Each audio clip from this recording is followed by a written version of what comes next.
Buenas tardes a todos los integrantes de este panel, compañeros de la generación 8691 de la Universidad Autónoma Benito Juárez de Oaxaca. Estamos en la última sesión de la semana del Día del Abogado. Me toca presentar en estos momentos a la compañera Gisela Esperanza Paquiano León Mariscal, la cual va a ser la moderadora de este panel que van a llevar en este día. La abogada Esperanza Paquiano León Mariscal es nacida de la Ciudad de México y vive actualmente en la ciudad de Oaxaca de Juárez. Es abogada por parte de la Universidad Autónoma Benito Juárez de Oaxaca, pero con independencia de sus estudios de abogada, se encaminó a realizar otras actividades, las cuales hago comentario, en el sentido de que es instructora de danza mexicana egresada de la Escuela de Bellas Artes de la Universidad Autónoma Benito Juárez de Oaxaca. También realizó otros estudios respecto a idiomas y de la misma universidad. Ha impartido clases de danza en distintas ocasiones y escuelas. Ha participado en obras de teatro como actriz y directora de escenas de grupos diversos. Ha tomado cursos como programación de neurolingüística en medicina alternativa y medicina tradicional. Pero aparte de que ella ha sido una buena abogada y en su arte de la danza, llevará a cabo la moderación de este panel. Dejo la palabra para Gisela Paquiano.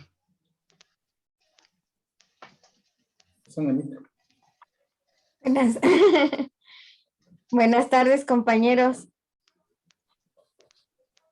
Sí, ya, ¿sí se ve? Sí.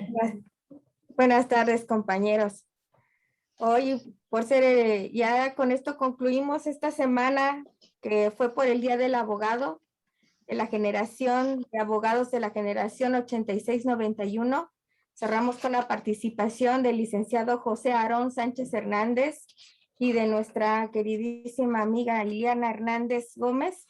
Y vamos a empezar con el tema de nuestro amigo José Aarón.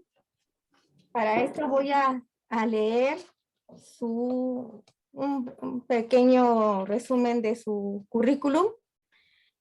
Tiene estudios de filosofía, es licenciado en Derecho, egresado de la Escuela de Ciencias Sociales y Derecho de la Facultad de la Universidad Autónoma Benito Juárez de Oaxaca. Se ha desempeñado como profesor de la materia de Introducción al Derecho en la Escuela Preparatoria Macedonio Alcalá. También ha sido oficial administrativo, secretario judicial adscrito a los juzgados familiares, civiles y penales de Oaxaca, secretario de acuerdos de sala civil, jefe de área, jefe de departamento, secretario particular de la presidencia, subdirector operativo y director. Es ahora en estos momentos abogado postulante como titular del despacho jurídico Sánchez y Hernández Abogados y actualmente especializado en materias civil y familiar desde el 5 de enero hasta la fecha, del 93 hasta la fecha. Su tema es el interés superior del menor como eje o principio rector en las determinaciones judiciales. Le doy la palabra a mi queridísimo amigo y compadre José Aarón. Gracias, comadita, gracias, Gisela. Buenas tardes, compañeros, y al público que nos acompaña. Agradezco a la doctora Blanca Esther Salvador Martínez el esfuerzo y la buena voluntad que ha puesto de su parte para llevar a cabo los eventos académicos relacionados con la celebración del Día del Abogado, que como generación 1986-1991 de alumnos egresados de la carrera de licenciados en Derecho, hemos realizado año con año como un tributo a nuestra vocación y a nuestra alma mater. El tema con el que voy a compartir mi experiencia con ustedes lo titulamos Interés superior del menor como eje o principio rector en las determinaciones judiciales. En el caso mío, como sabrán ustedes, en los últimos 28 años me he dedicado a litigar, principalmente en los tribunales del estado de Oaxaca. Y en los últimos 3 años he buscado la especialización en Derecho Civil y Familiar. Es por ello que en base a esa presencia constante en asuntos de carácter familiar, divorcios, pensiones alimenticias, guardas, custodias, convivencias, tutelas, adopciones, pérdidas de patria potestad, reconocimiento de paternidad, estados de interdicción, violencia familiar y otros, me he dado cuenta y me he percatado de la importancia y trascendencia que importa que todos los que se involucran en estos procedimientos judiciales, sean jueces, ministerios públicos, legisladores, gobernantes, peritos, trabajadores sociales, padres, madres, abuelos, tíos, tengan presente que en todos los procedimientos en que se involucren a niños, niñas y adolescentes, se debe tomar en cuenta que lo más importante debe ser lo que mayor beneficio tenga para ellos. Es decir, que toda actividad que jueces, secretarios, diputados, ministros, ministerios públicos, fiscales, peritos, tengan que hacer dentro de un procedimiento familiar, redunde en el mayor beneficio para los niños. El marco jurídico de este principio es plural. Nace en la Constitución, nace en los tratados internacionales, en las convenciones. Sin embargo, 2 puntos para nuestro origen interno nacional es la Constitución Política de Estados Unidos Mexicanos, cuando en su artículo primero, párrafos primero, segundo y tercero, indica que en los Estados Unidos Mexicanos todas las personas gozarán de los derechos humanos reconocidos en la Constitución y en los tratados internacionales en los que el Estado mexicano sea parte, así como las garantías que para su protección se han determinado, cuyo ejercicio no puede restringirse ni suspenderse, salvo las causas que la Constitución establezca. Dentro de esa universalidad de principios, el artículo 4 de la Constitución, en sus párrafos 6º y 7º, aterriza ya el punto medular de la niñez. Y la Constitución indica que en todas las decisiones y actuaciones el Estado velará y cumplirá con el principio del interés superior de la niñez, garantizando de manera plena sus derechos. Los niños y las niñas tienen derecho a la satisfacción de sus necesidades de alimentación, salud, educación, sano esparcimiento para su desarrollo integral. Este principio, dice la Constitución, deberá guiar el diseño, ejecución, seguimiento, evaluación de las políticas públicas dirigidas a la niñez. Padres, madres, abuelos, tíos, tutores, custodios, tienen la obligación de preservar y exigir el cumplimiento de estos derechos o principios. Y aquí es cuando viene la realidad. Cuando en las clases de civil escuchábamos a la maestra Cielo hablar de los divorcios en los juzgados, tenía una palabrita muy especial cuando nos ilustraba la forma como los papás se peleaban a los hijos. Y decía, el papá exige por un lado, la mamá exige por el otro lado, y los niños son tomados como botín de guerra.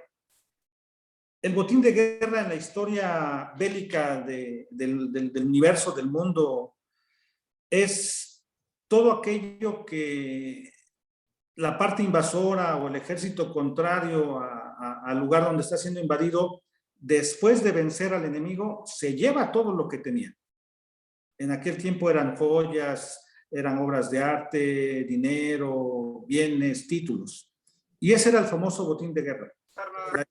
Nos ilustraba que en esas terminaciones los papás tomaban a los niños como si fuera ese botín de guerra. Los hacían prevalecer en cuanto a su posesión como objeto y condicionaban al otro padre a verlo, a no verlo, a convivir con él, si no había contraprestaciones. Al paso de los años, la Corte se da cuenta, los legisladores se dan cuenta, las convenciones internacionales de derechos humanos y la ONU, de que están siendo violados muchos derechos de niños. Y es cuando instituyen este principio del interés superior del menor y obligan al Estado a que de alguna manera vele por esta protección a los menores. Realidades como soy la mamá y me quedo con los niños. Si el papá no da dinero, no permito que los vea. Si en algún momento determinado el niño necesita algo, pues finjo gastos, cuantifico gastos para que el papá los pague. Escondo a los hijos para que no los pueda ver el papá. Realidades como las que no las ve el papá, tampoco la ven los abuelos y tampoco lo ven los tíos. Y por el otro lado, la venganza, no veo al hijo, pues no le doy dinero. Cuando tengo al hijo en mi poder, influyo para que se forme un concepto diferente de su familia paterna o de la familia materna y ejerzo alienación parental. Y acciones concretas que se ven a todos los días en juzgados. Uno de los criterios que ya el año pasado ya la Corte tomó relevancia en respeto a ese interés superior del menor, es en el sentido de que no hay una presunción de que estando con la madre se ejerza un mejor cuidado para el hijo. La Corte ha resuelto que ya no hay un derecho, no se presupone un derecho a que el niño va a estar mejor con la madre. Criterios que prevalecían antes cuando escuchábamos que, no se preocupe señora, en juicio, si su hijo es menor de 12 años, la custodia va a ser para usted. No, si es menor de 7 años, la Corte dice que va a ser para usted. Hoy en día esa cuestión de criterios ya se ha trascendido. Y ahora la Corte, los criterios jurisprudenciales, los criterios de Corte Interamericana de Derechos Humanos, tratan de hacer llegar que el juez analice el hecho y la acción concreta, que se prevea en cada caso que prevaleciendo el interés superior del menor, se resuelva quién debe ejercer guarda y custodia y demás protecciones. Ha habido criterios en el sentido de que la Corte ha tratado de hacer prevalecer ese interés superior del menor cuando obliga, por ejemplo, a que ese famoso principio de estricto derecho que existía en materia civil y familiar, de que si había omisión en la parte que ofrecía prueba, en no ofrecer una prueba o no ofrecerla correctamente y que no podía existir algún tipo de suplencia, la Corte ha trascendido esa situación y actualmente ya está facultando y obligando a jueces que tratándose de menores y para que prevalezca el interés superior del menor, tratándose de juicios de guarda, custodia y alimentos, el juez está facultado para recabar y desahogar de oficio las pruebas necesarias para poder resolver y emitir una determinación. Otro de los principios era que existía un castigo muy fuerte en el sentido de que cuando se decretaban divorcios, la existencia de un cónyuge culpable o un cónyuge inocente traía como consecuencia pérdidas de patria potestad y también traía como consecuencia que no se le permitieran al padre que había sido condenado a la pérdida o había sido condenado al divorcio a no poder convivir con el hijo. Hoy la Corte ha emitido diversas tesis fundadas en este principio de interés superior del menor, que a pesar de que haya una pérdida de patria potestad, debe permitirse al menor que conviva con los progenitores, con ambos progenitores, argumentando que el derecho a la convivencia no es un derecho del papá o de la mamá, sino que es un derecho del menor, ¿sí? Y hay una serie así de criterios que se ven reflejados en los criterios emitidos por la Corte, en los que el eje central es lograr asegurar un desarrollo pleno e integral en la formación física, mental, emocional, social y moral de los menores. Obliga al Estado, obliga a los jueces, obliga a las instituciones relacionadas con menores a que en determinados momentos aterricen sus actuaciones principalmente enderezadas a procurar cuidados en cuanto a los criterios que ejerzan ellos en sus determinaciones, que redunden en el mayor beneficio a los menores y atendiendo que son derechos de los niños, no de los papás. En cuestiones concretas, el problema que tenemos en nuestra realidad local es que a raíz de la pandemia, el trabajo en juzgados se ha estado limitando ante la presencia solo de personal de confianza. En estas épocas de pandemia hubo un incremento en los asuntos de violencia familiar y los jueces se han sentido rebasados o se han visto rebasados en cuanto a los asuntos que se han estado tratando en los tribunales por la falta de personal en el Poder Judicial para atender al 100% la atención de los juzgados familiares.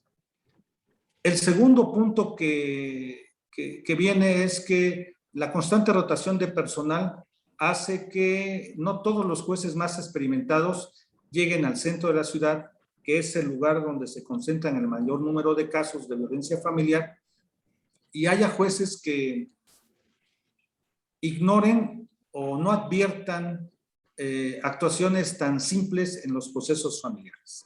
Basta un caso que estamos ahorita litigando en uno de los juzgados familiares, en el que parece inverosímil, pero pues 14 años de edad, la niña se embaraza, conoce a un joven, se enamora de él, la convence de tener relaciones y resulta embarazada. A los 15 años da luz, a los 16 años y medio la niña cumple, la nena, casi 2 años, y de pronto la abuela cuida a la hija y cuida a la nieta.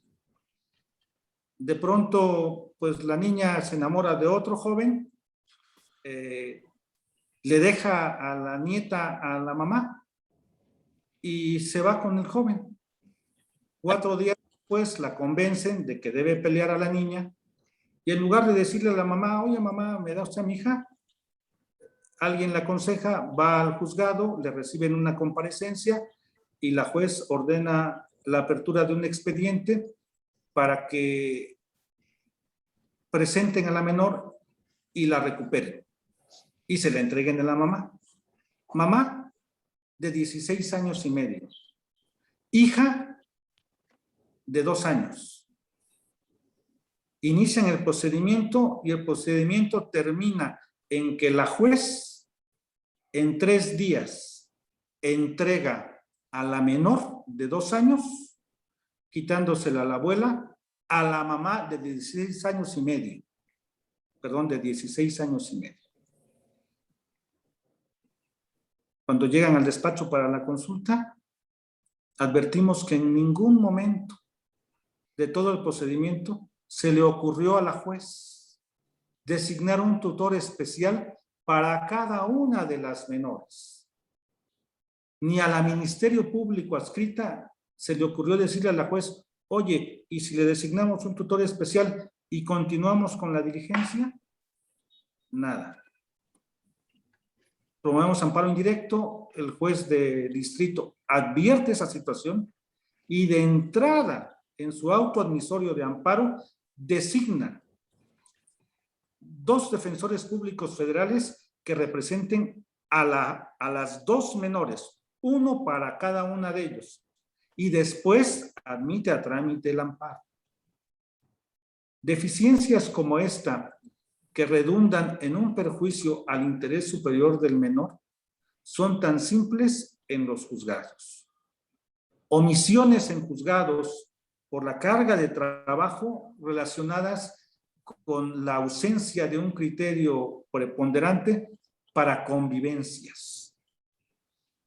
El gran problema que tenemos es que en algunos juicios, o es decir, casi en su mayoría, los jueces familiares atienden en forma superlativa los hechos que plantean quienes accionan a la justicia, generalmente quien demanda. Y esa primera verdad que plasman en la demanda, los jueces las tienen ciertas al 100%, las presumen ciertas, sin embargo, dictan medidas radicales de guarda, custodia, medidas de pensión alimenticia, restricciones para no ver hijos, por el hecho de que en la demanda digan los papás, me pega, me golpea, es violento, ejerce violencia psicológica, violencia emocional a nosotros, y ¿sabes qué, juez? Que no se acerque a la casa, que no vea a los niños, etc. Y con esas manifestaciones sin pruebas, Conferencia de compañeros de generación.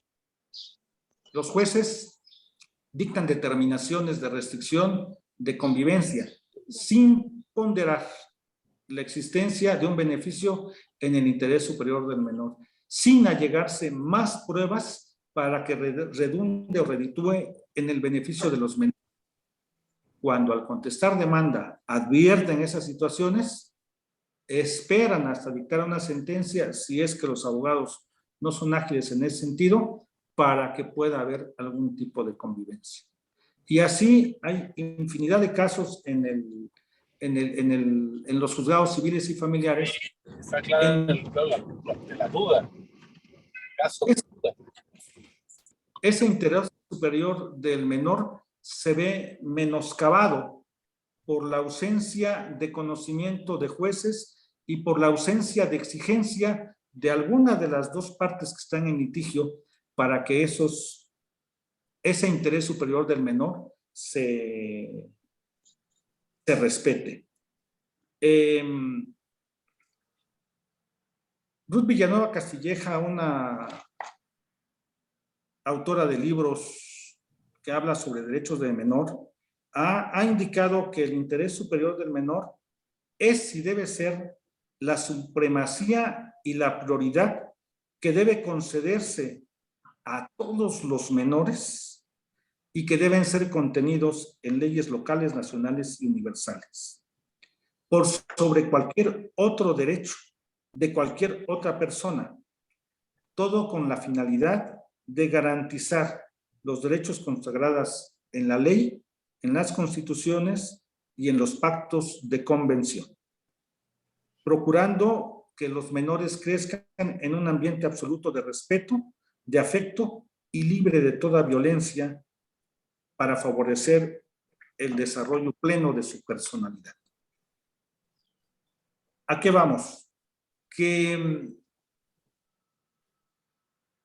la evolución de los derechos humanos hacia los menores tiene que llegar a grado tal que permee en instituciones de procuración de justicia, como lo comentaba Ileana, de administración de justicia, en áreas administrativas, y que traiga como consecuencia que estos menores, que son el futuro del país, el futuro de México y el futuro del mundo, crezcan en un ambiente libre de violencia y en donde se les respeten los derechos.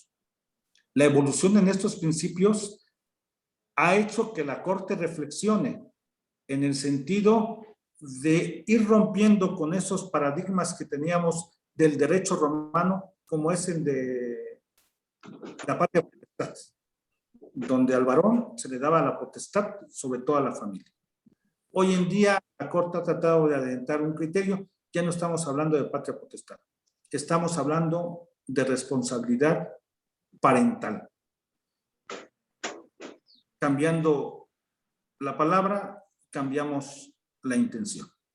Y efectivamente, eso es lo que hoy en día se pretende, que en todos los procedimientos jurisdiccionales vaya prevaleciendo con la óptica de beneficio el interés superior de los menores. Les agradezco su atención.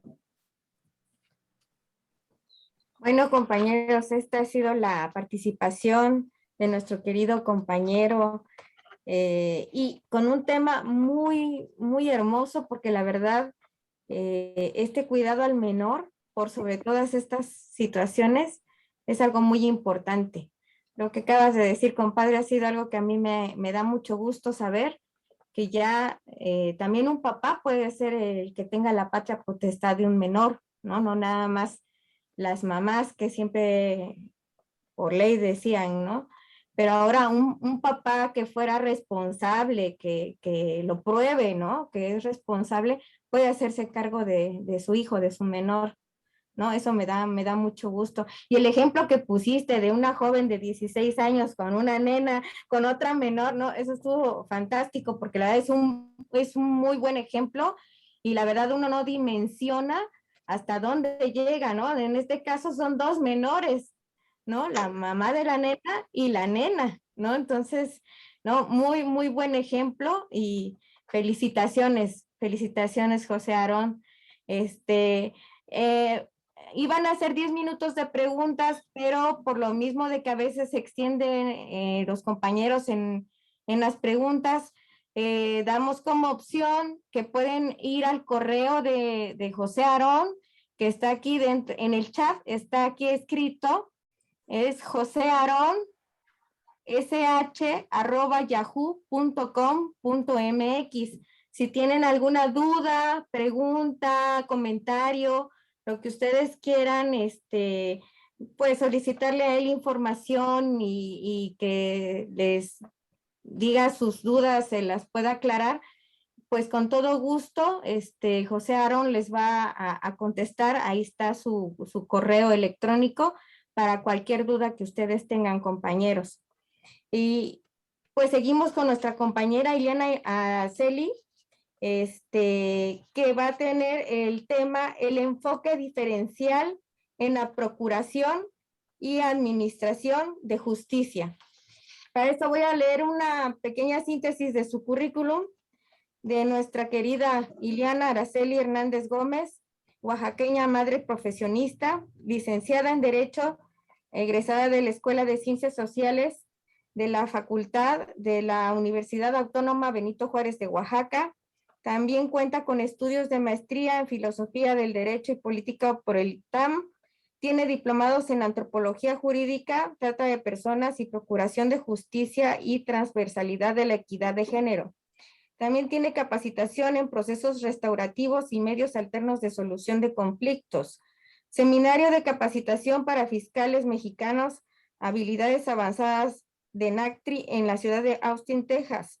Curso de Centro de Justicia para las Mujeres en San Diego, California. Dentro de algunos de los cargos desempeñados en los 3 niveles de gobierno federal, estatal y municipal en la carrera que lleva como 30 años como servidora pública, ha fungido como procuradora de la defensa del menor, la mujer y la familia del estado de Oaxaca, directora jurídica de la Secretaría de Salud del Estado, directora general del Instituto Municipal de la Mujer de Oaxaca de Juárez, fiscal estatal especializada para la atención de delitos contra la mujer por violencia de género, secretaria técnica de la Comisión de Seguimiento a Casos de Violencia de Género y Feminicidios y asesora de la Fracción Parlamentaria de Mujeres Independientes del Congreso de Oaxaca. Actualmente es consultora en planeación estratégica, diseño de programas institucionales, defensa y promoción de los derechos de la mujer, infancia y adolescencia, pueblos indígenas, diseño de políticas públicas con perspectivas de género y atención a víctimas directas. Le damos paso con todo gusto a nuestra compañera Araceli para que comience con su exposición. Adelante, Araceli.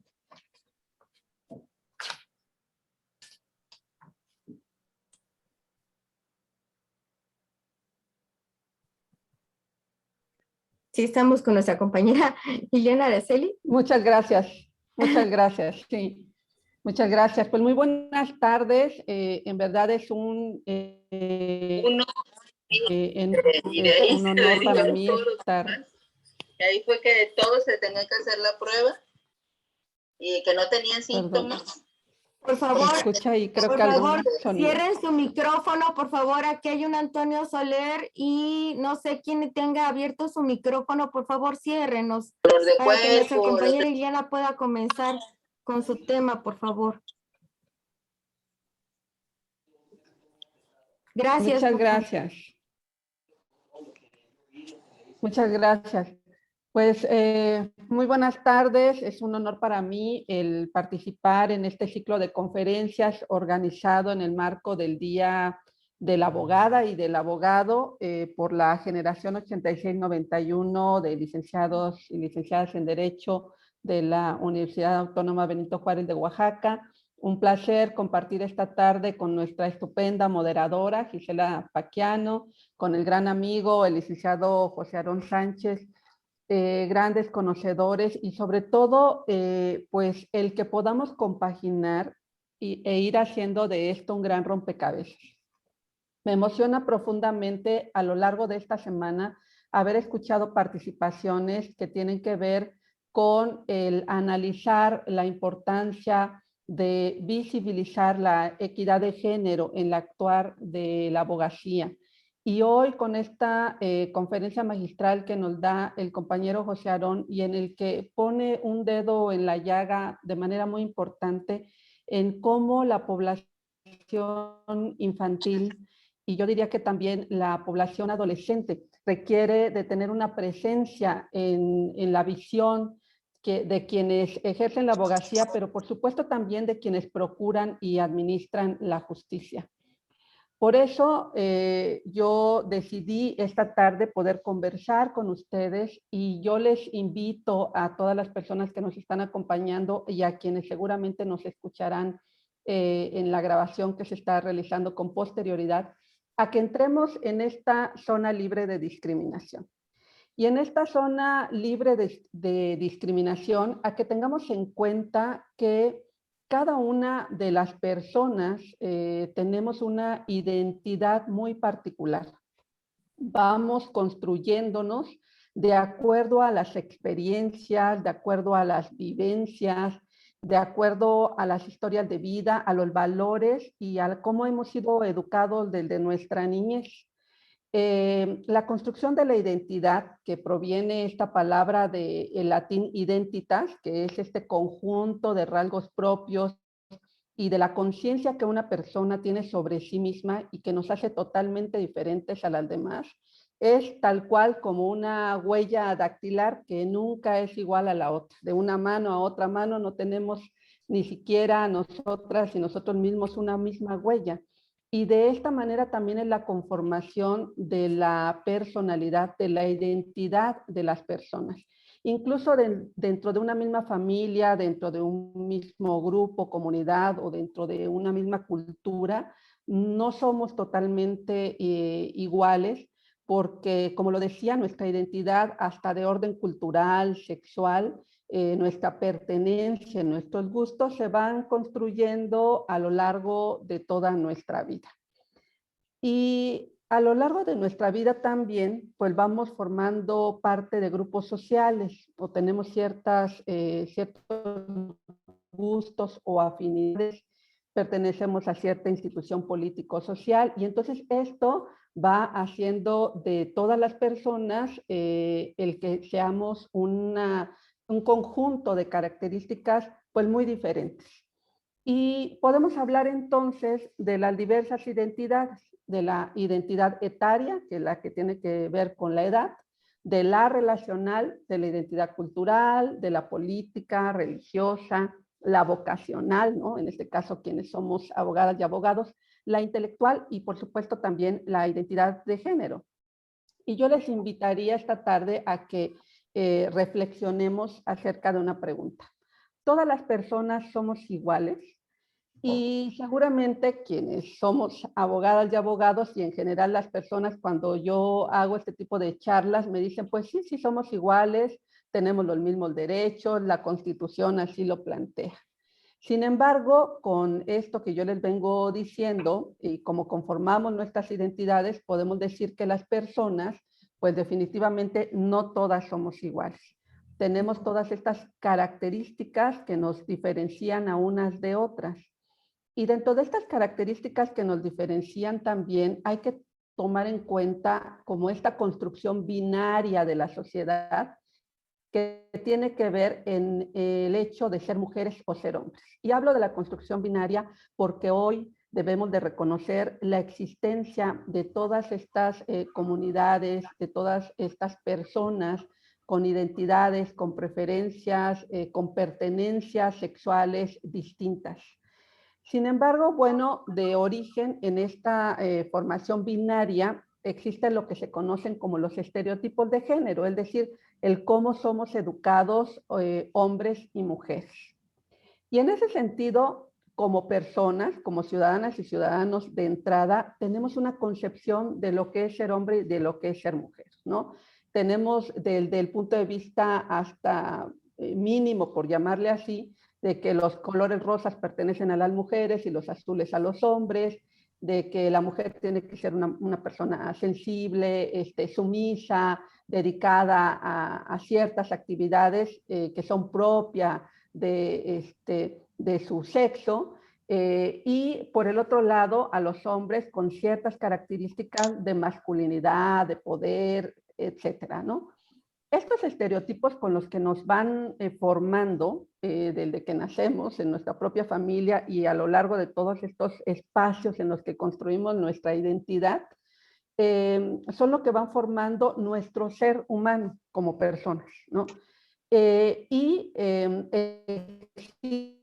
Existe, como ya a lo largo de esta semana algunas de mis compañeras, pues hay una convención internacional sobre la eliminación de todas las formas de discriminación contra la mujer, conocida por sus siglas en inglés como la CEDAW, que establece a todos los países que forman parte de esta convención que se adopten todas las medidas necesarias para modificar todos aquellos patrones socioculturales de conducta entre hombres y mujeres con miras a eliminar prácticas y todos estos prejuicios de prácticas consuetudinarias o culturales basadas en la idea de inferioridad de un sexo con respecto a otro. ¿Y por qué es importante esto cuando estamos hablando de la procuración y la administración de justicia? Esto es sumamente importante porque cuando hablamos de esta igualdad es que ninguna persona se vea obligada o limitada a asumir ciertas conductas por el hecho de ser mujer o ser hombre. El compañero José Aarón nos hablaba del tema de la custodia, nos hablaba del tema de la violencia familiar y la violencia que se comete en contra de personas menores de edad. Hablar de igualdad y hablar de equidad tiene que ver también con que estas personas, ya sean niñas, niños, adolescentes, mujeres, comunidades indígenas, personas con capacidades diferentes o con preferencias sexuales diferentes, tengan en igualdad de condiciones el acceso a la justicia. Esto es algo fundamental. Pero también es sumamente importante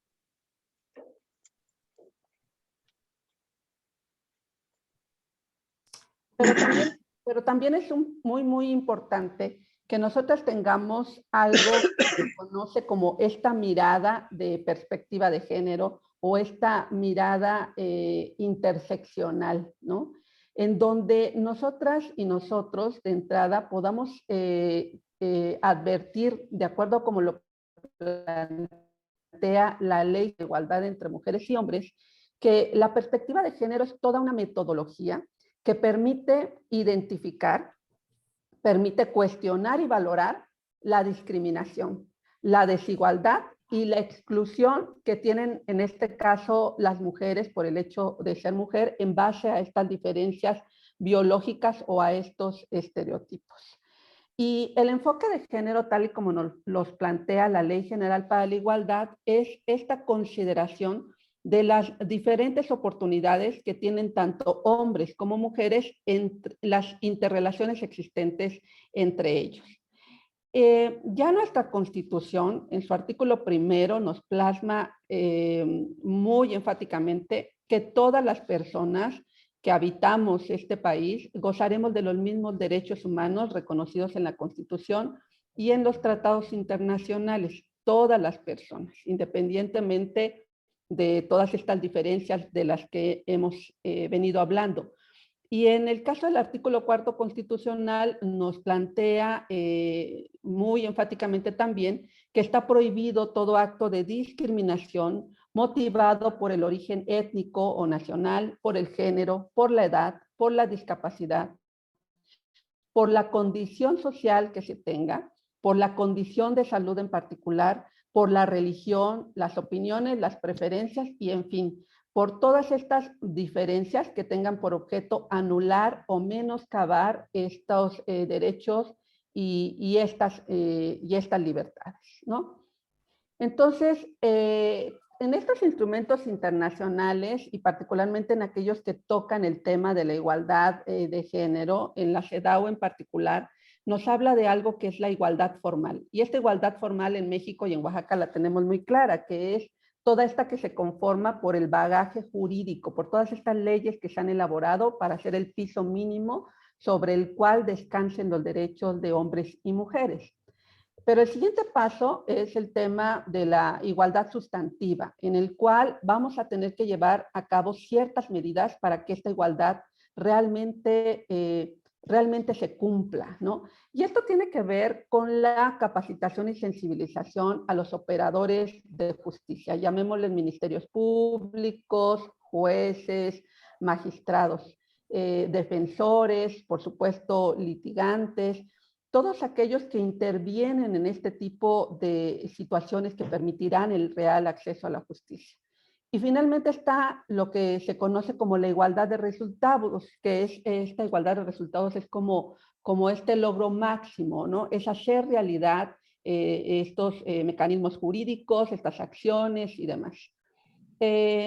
Veamos también que no solamente las diferencias entre hombres y mujeres pueden limitar el acceso a la justicia, también está el tema de la interculturalidad. En un estado como el nuestro, Oaxaca, multiétnico, pluriétnico y pluricultural, es fundamental el reconocimiento de nuestras comunidades y poblaciones indígenas, el hecho de que los juicios puedan llevarse a cabo en su propia lengua, el tener muy en claro que existen palabras, frases, situaciones que en las lenguas indígenas tienen un contexto totalmente diferente al que existe en la lengua española.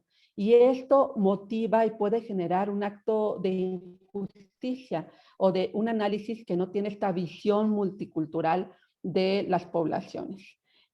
Yo sostengo como premisa que ningún derecho colectivo puede estar por encima de un derecho individual, es decir, cuando se violentan los derechos individuales, por ejemplo, de una niña que es vendida o que es comprometida en matrimonio a pequeña edad a cambio de una dote, pues esta tradición o esta costumbre definitivamente violenta los derechos humanos de esta niña o de esta mujer y ningún derecho colectivo de alguna comunidad puede estar encima de ellos. Pero por el contrario, existen derechos colectivos de las comunidades indígenas que podemos retomar. Mis compañeras y compañeros abogados no me dejarán mentir cuando de repente vemos inmensas similitudes entre lo que es nuestro sistema actual, como se le conoce, de juicio oral o de justicia adversarial, en donde encontramos estas similitudes con algunas prácticas de las comunidades indígenas, en donde pues juicios, por llamarle así, populares, o que los mandones o las autoridades tradicionales de las comunidades son quienes deciden en base a la justicia oral, en base al conocimiento y escuchar a las partes involucradas y llegar al mejor arreglo. Algo similar es lo que se está haciendo actualmente con el sistema de juicio oral, y debemos siempre sentirnos orgullosas y orgullosos, y además tener en claro que muchas de estas prácticas, además de justicia restaurativa y demás, tienen su origen en estas prácticas consuetudinarias indígenas, son como de la albondad de estas comunidades, ¿no?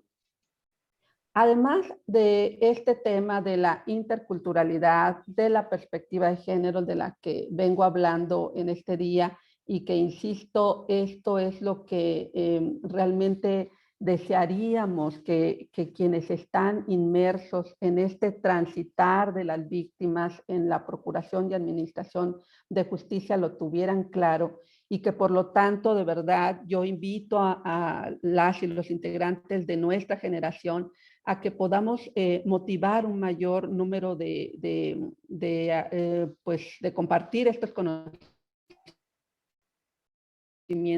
de las universidades de derecho. Esto se puede incluir para que cuando al momento de egresar podamos en nuestro ejercicio práctico tener esta mirada amplia de estas perspectivas y enfoques. Otro de los enfoques fundamentales es el que nos tocó justamente el día de hoy nuestro amigo José Aarón, que es el enfoque de derechos, ¿no? Es esta protección integral de la infancia, que significa el llevar a cabo un entorno protector en donde se identifiquen y se refuercen estos componentes principales que protegen a niños, a niñas y adolescentes. De entrada, considerándoles como sujetos y sujetas plenos de derechos y no como objeto de estos derechos. Y finalmente, integrar todas estas visiones y estas perspectivas a lo que se le conoce como la interseccionalidad. Esta interseccionalidad no es otra cosa más que el fenómeno por medio del cual cada una de las personas, cada uno de los seres humanos, sufrimos de alguna manera un tipo de opresión, o vivimos o ostentamos algún privilegio en base a nuestra pertenencia, ¿no? Quienes somos profesionistas, a lo mejor quienes son hombres por encima de las mujeres, quizá quien tenga alguna discapacidad tendría que, sufra alguna opresión, pero tendría que recibir un privilegio, la cuestión de la edad, en fin, ¿no? La Ley General de Igualdad entre Mujeres y Hombres, además de estos términos del enfoque de derechos, de la perspectiva de género y demás, nos habla de un término muy importante que es el enfoque diferencial. Y este enfoque diferencial es el reconocimiento de estas diferentes condiciones y posiciones de los diversos actores sociales como sujetos plenos de derechos. Este enfoque diferencial nos permite tener esta mirada amplia, como les decía yo al iniciar mi participación, del estado socioeconómico, del género, de la pertenencia indígena, de la discapacidad, de la preferencia sexual, etc. Si bien es cierto, como abogados y abogadas nos dicen claramente que la ley es general y por lo tanto, y además la justicia es ciega, y por ahí existe una premisa de John Rawls donde dice que la justicia se tiene que aplicar también mediante un velo de ignorancia. Yo creo que estas premisas tienen que ser modificadas en favor de la mejor atención a las víctimas. Es decir, si tenemos frente a nosotros estas diferencias marcadas que hacen que una persona no se pueda expresar de manera adecuada, que una niña no pueda señalar a su propio padre como su abusador porque le tiene respeto, cariño o miedo, que una víctima mujer, víctima de la violencia por su dependencia económica, no quiera continuar con un asunto de violencia familiar o con un divorcio por el temor que tiene a quedarse sin nada, a que le quiten a sus hijas y a sus hijos, o simplemente por el miedo que tiene a que tome represalias su agresor. Esto tiene que ver con esta interseccionalidad y con este enfoque diferencial que deben de tener quienes empiezan a integrar sus carpetas de investigación, quienes realizan la investigación, a todas estas instituciones que están encargadas de la protección de los derechos, de la asistencia a las víctimas y, por supuesto, de las juzgadoras y de los juzgadores.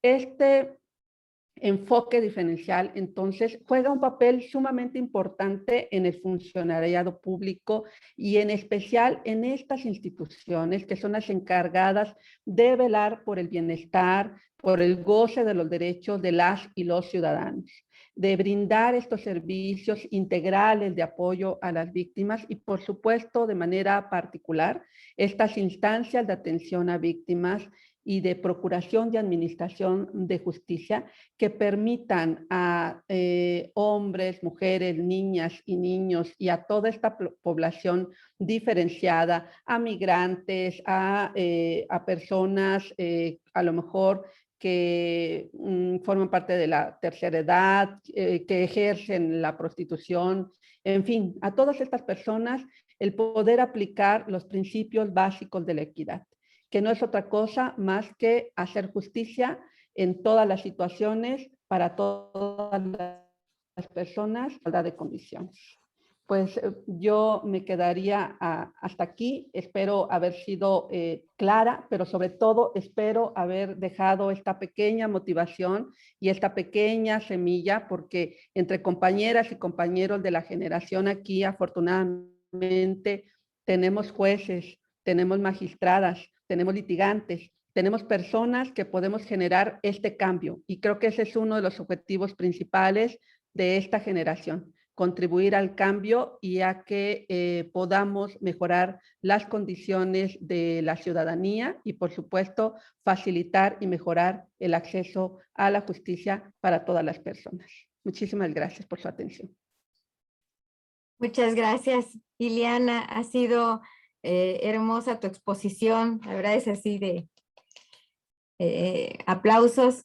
Ha sido bello cómo tanto el tema de José Aarón como el tuyo tenían cierta relación, y saber que puede cualquier persona tener esa procuración de justicia, ¿no? Ya sin diferenciación de ningún tipo, ¿no? Y que ojalá que así sea y que así siga siendo.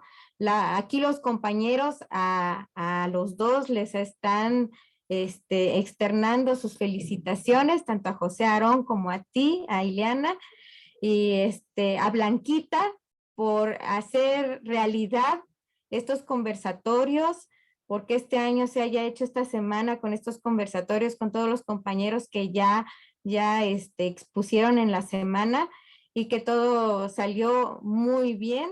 Entonces, la verdad, todos felicitan con mucho gusto, con mucha alegría, tanto a Blanquita como a los expositores que estuvieron en la semana, y en este momento a José Aarón y a ti, Ileana, por su bonita exposición, sus mensajes y todo. Así que igual las preguntas que quedamos en que iban a hacer para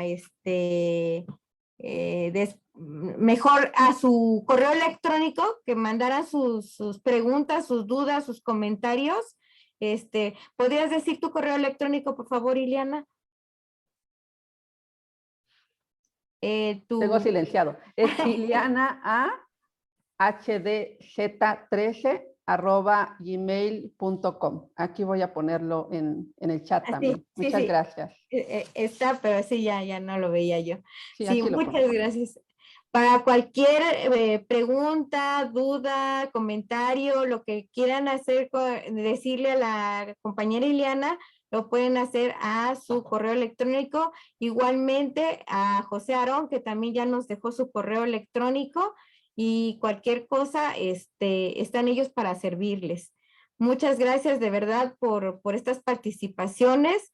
Esta tarde fue maravillosa, la verdad, los dos estuvieron increíbles y ahora quien cierra esta semana magistral va a ser nuestra compañera Virginia Ramírez Prieto, que en cuanto Blanquita le dé paso, ella cerrará con broche de oro esta semana por el Día del Abogado, por todos nuestros compañeros, abogados y abogadas de la 8691 de esta generación, que es maravillosa, y que entonces veamos las palabras que nos tiene nuestra compañera Vicky Prieto, que todos tenemos mucho cariño hacia ella. No sé si Blanquita diga adelante. Adelante.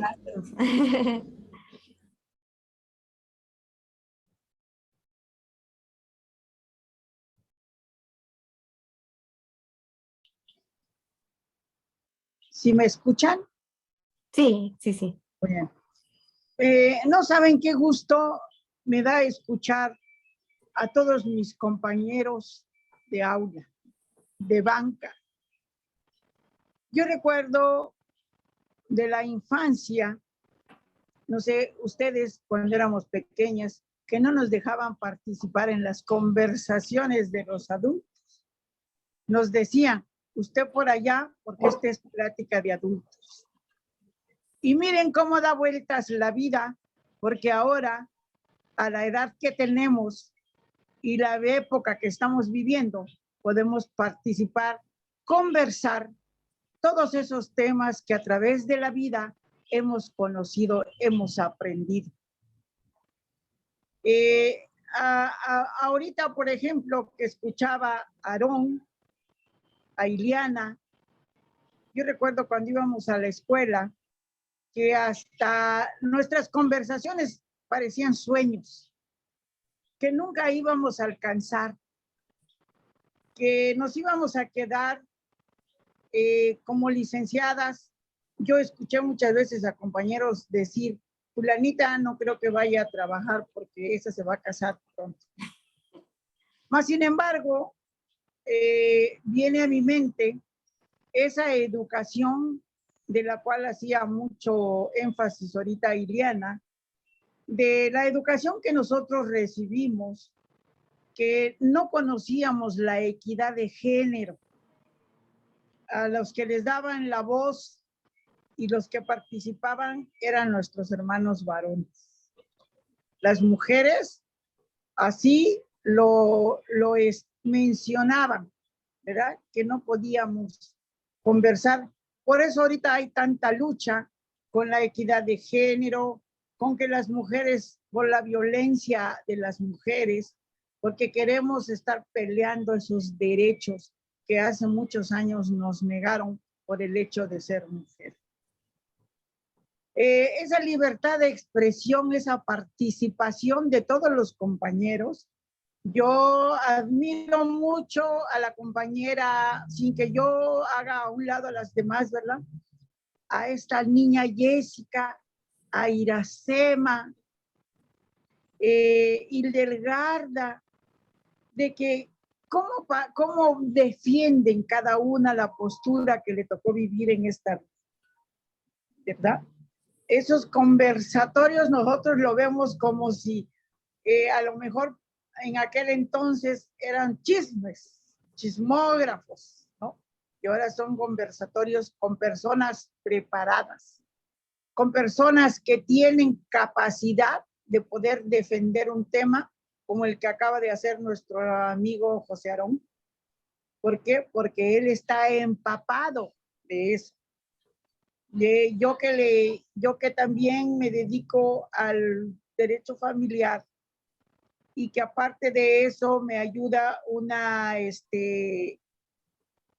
algo que yo voy a unido con el derecho, el que yo tenga otros conocimientos del ser humano, de la mujer principalmente. Esa libertad o esa igualdad que se pelea tanto y que ahorita lo hemos escuchado durante toda esta semana cada uno de mis compañeros, Ismael, Manuel Zaragoza, Miguelito, por ejemplo, que es el que siempre en nosotros lo vemos así como que, órale, Miguelito, hablar, exprésate, expláyate, ¿verdad? Porque le reconocemos que tiene esa capacidad, esa parte espiritual que nosotras las mujeres tenemos. Esta tarde para mí es muy importante que todos los que hemos participado y los que están escuchando y los que estamos viendo y disfrutando estos conversatorios tan interesantes, que le demos un aplauso, un reconocimiento a Blanquita, porque fíjense ustedes que pocas mujeres tienen esa capacidad, esa inquietud de motivarnos a no quedarnos calladas, a expresar eso que tenemos guardado, que de niña te dijeron, usted se calla y se me calla y no habla porque usted no es momento de conversar. Bendito Dios que estamos viviendo una época en la que podemos expresar todos nuestros conocimientos. Nuestros padres, los que están ahorita todavía vivos, deben de sentirse orgullosos. Y los que no están, que ya se fueron, en donde estén, también, porque han hecho de nosotros unos grandes seres humanos, que a pesar de que estamos viviendo una pandemia, a pesar de que estamos viviendo tantas situaciones que jamás nos imaginamos vivir, aún así, todavía hay personas como Blanquita que nos motivan a seguir viendo la vida con esa libertad, con esos derechos, con esa participación que no debemos dejar. ¿Por qué? Porque papá y mamá, en donde estén, se van a sentir orgullosos de esta generación 86-91 hasta nuestros maestros, ¿verdad? De que nos formaron y que nos dieron esto tan hermoso.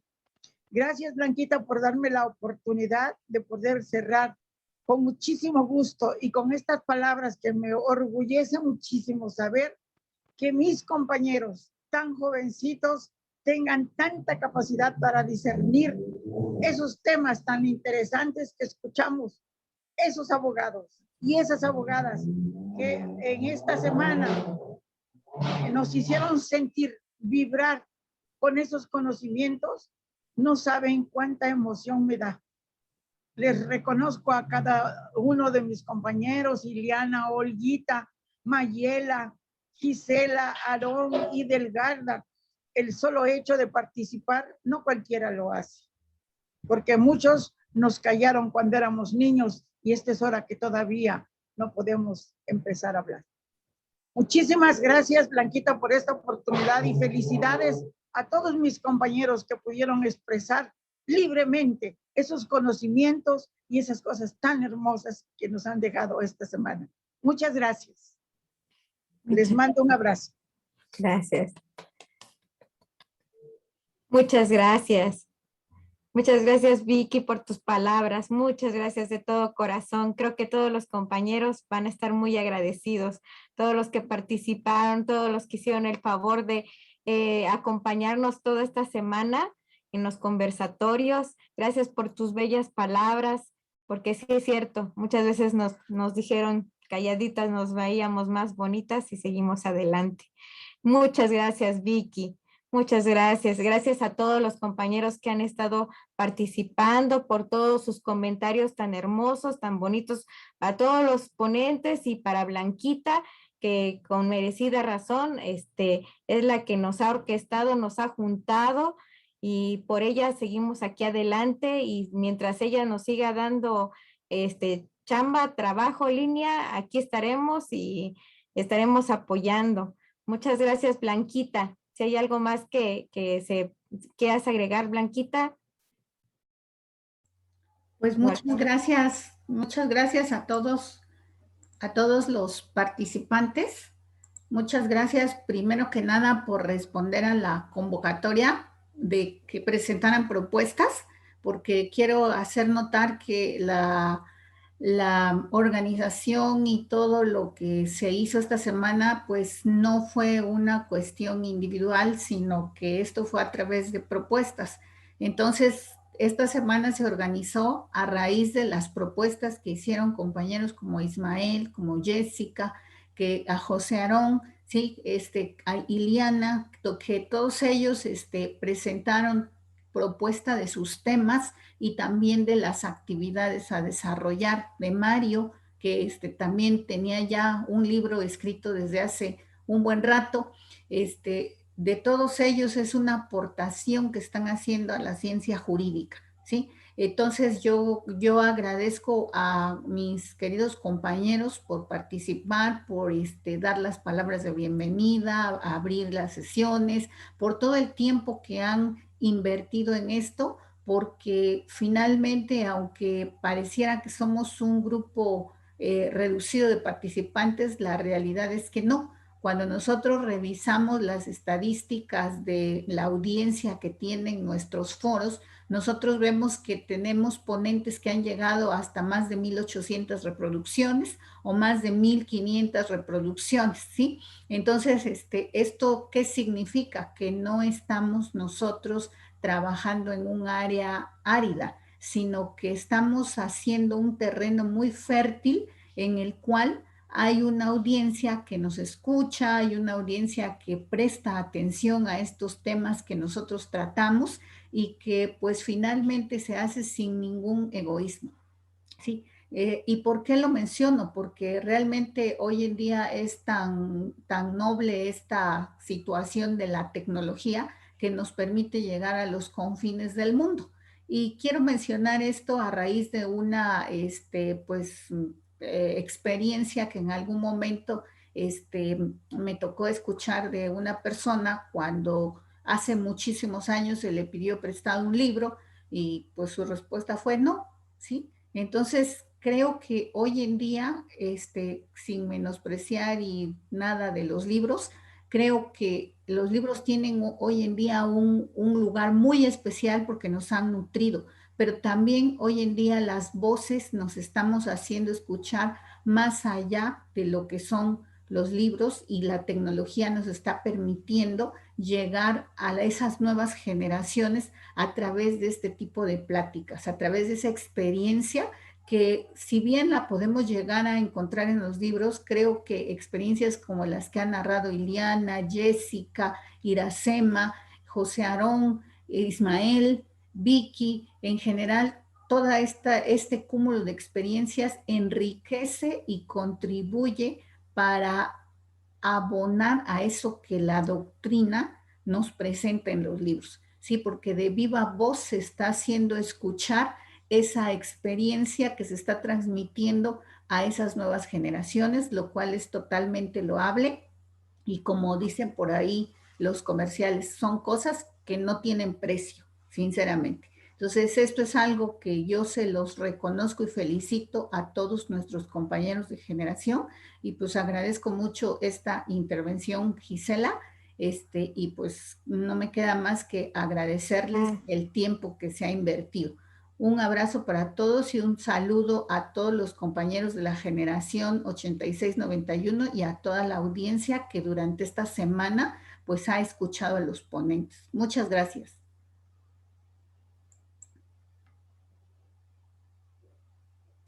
Hasta luego, compañeros. Muchos saludos a todos. Un gusto poder haber pasado esta tarde con todos ustedes. Gracias, hasta luego a todos. Gracias, Iliana y Aarón. Al contrario, gracias, Ira, gracias a todas y a todos. Un fuerte abrazo para ustedes, que estemos con mucha salud y con mucho bienestar. Un saludo. Saludos, buena tarde.